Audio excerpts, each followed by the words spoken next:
Hello students, मैं हूं doctor Manoj Pahuja, आपका मेडिकल एंट्री टेस्ट इंस्ट्रक्टर। उम्मीद करता हूं आप लोग खैर खैरियत से होंगे। आइए आज का क्वेश्चन क्रैक कर लेते हैं। Which is not true in case of an ideal gas. Students, मैं हमेशा कहता हूं कि आपने स्टेटमेंट को इज्जत देनी है, आपने स्टेटमेंट के हर वर्ड को वैल्यूएबल समझना है। अगर आप स्कोर गेन करना चाहते हैं, अगर आप चाहते हैं कि आपका एमसीक्यू सही तरीके से क्रैक हो, तो स्टेटमेंट के हर वर्ड को ध्यान दे के पढ़ें। यहाँ पर सबसे इंपॉर्टेंट वर्ड है नॉट का।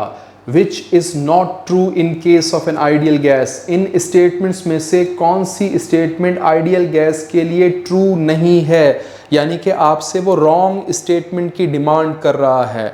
आपने हर ऑप्शन को बारी बारी पढ़ना है, एनालिसिस करना है और इसको रिलेट करना है कि कौन सी स्टेटमेंट आइडियल गैस के लिए ट्रू है और कौन सी ट्रू नहीं है। ऑप्शन ए देख लीजिएगा, it can not be converted into a liquid. कहता है कि आइडियल गैस को आप लिक्विड में कन्वर्ट नहीं कर सकते।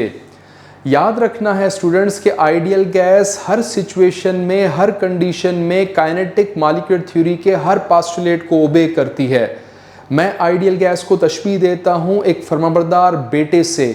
जैसे एक फर्माबरदार बेटा हर सिचुएशन में, हर कंडीशन में अपने वालिदैन की बात मानता है, उसी तरीके से आइडियल गैस हर सिचुएशन में, हर कंडीशन में काइनेटिक मॉलिक्यूलर थ्योरी के हर पोस्टुलेट को ओबे करती है। कुछ पोस्टुलेट्स हम देख लेते हैं। इस लिस्ट में एक पोस्टुलेट बड़ा गौर तलब है, gas particles exhibit almost negligible attraction. ये पोस्टुलेट ये कह रहा है कि गैस मॉलिक्यूल्स में अट्रैक्शन ना होने के बराबर होती है। अगर अट्रैक्शन नहीं होगी तो गैस मॉलिक्यूल्स नज़दीक कैसे आएंगे, और अगर नज़दीक नहीं आएंगे तो वो लिक्विड स्टेट में कैसे कन्वर्ट होंगे। आप जानते हैं गैस मॉलिक्यूल्स दूर दूर होते हैं, उनके दरमियान मॉलिक्यूलर स्पेस ज़्यादा होती है। अगर हम चाहते हैं कि वो गैस कन्वर्ट हो जाए लिक्विड में, तो हमें प्रेशर को इंक्रीज करके या टेम्परेचर को डिक्रीज करके वॉल्यूम को रिड्यूस करना होता है, ताकि गैस मॉलिक्यूल्स नज़दीक आ जाएं और नज़दीक आने पर उनके दरमियान जो अट्रैक्टिव फोर्सेस हैं वो ऑपरेट होना शुरू हो जाएं।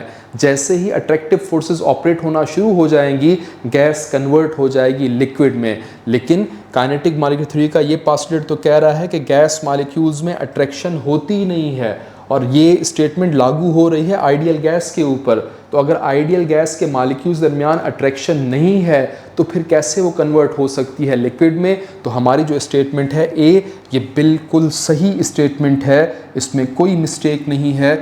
वाकई ही आइडियल गैस को लिक्विड में कन्वर्ट नहीं किया जा सकता। लेकिन ये स्टेटमेंट करेक्ट है, मतलब हमारी जो क्वेश्चन की डिमांड है उस पर ये पूरा नहीं उतर रही, इसलिए हम इसको रॉन्ग मार्क कर रहे हैं। हमें रॉन्ग स्टेटमेंट चाहिए, keep in mind. Option B है, there is no interaction between the molecules. ये स्टेटमेंट भी सही है। अभी अभी हमने पढ़ा इंट्रैक्शन का मतलब अट्रैक्शन की बात या रिपल्जन की बात हो रही है। तो काइनेटिक मॉलिक्यूलर थ्योरी का जो पोस्टुलेट अभी अभी हमने स्टडी किया वो यही कह रहा था कि नेग्लिजिबल अट्रैक्शन है, रिपल्जन भी ना होने के बराबर, अट्रैक्शन भी ना होने के बराबर। तो इसका मतलब इंट्रैक्शन हो ही नहीं रही, इंट्रैक्शन नहीं है। तो ये स्टेटमेंट बिल्कुल सही लिखी हुई है और हमें चाहिए थी रॉन्ग स्टेटमेंट, तो हम इसको भी मार्क नहीं कर सकते। ऑप्शन सी है, all molecules of the gas move with same speed. ये स्टेटमेंट मुझे गलत लग रही है। सेम स्पीड के साथ मॉलिक्यूल्स मूव नहीं करते, बल्कि डिफरेंट स्पीड से मूव करते हैं। हर मॉलिक्यूल की काइनेटिक एनर्जी डिफरेंट होती है, इसलिए उनकी स्पीड भी डिफरेंट होती है।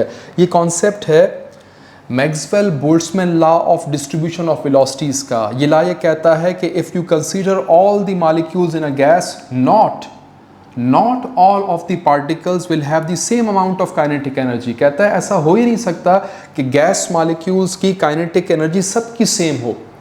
हर मॉलिक्यूल की काइनेटिक एनर्जी मुख्तलिफ होती है। Some will have lots of kinetic energy while some will have less kinetic energy. कुछ मॉलिक्यूल्स की काइनेटिक एनर्जी ज़्यादा, कुछ की कम। अगर जिसकी काइनेटिक एनर्जी ज़्यादा है, इसका मतलब ये होगा कि उसकी स्पीड भी ज़्यादा। जिसकी काइनेटिक एनर्जी कम है, उसकी स्पीड भी कम है। सेम काइनेटिक एनर्जी अगर नहीं है मॉलिक्यूल्स की, तो उनकी स्पीड भी सेम नहीं हो सकती। इसलिए डिपेंड किया जाता है एवरेज काइनेटिक एनर्जी या एवरेज स्पीड के ऊपर।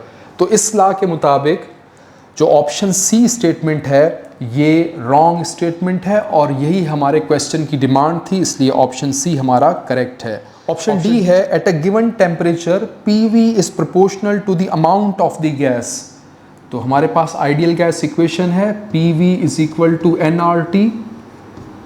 यहाँ से हम निकाल सकते हैं PV is directly proportional to the number of moles of the gas या अमाउंट ऑफ द गैस। तो ये स्टेटमेंट बिल्कुल सही लिखी हुई है, at a given temperature PV is proportional to the amount of the gas. आप यहाँ से वेरीफाई कर सकते हैं।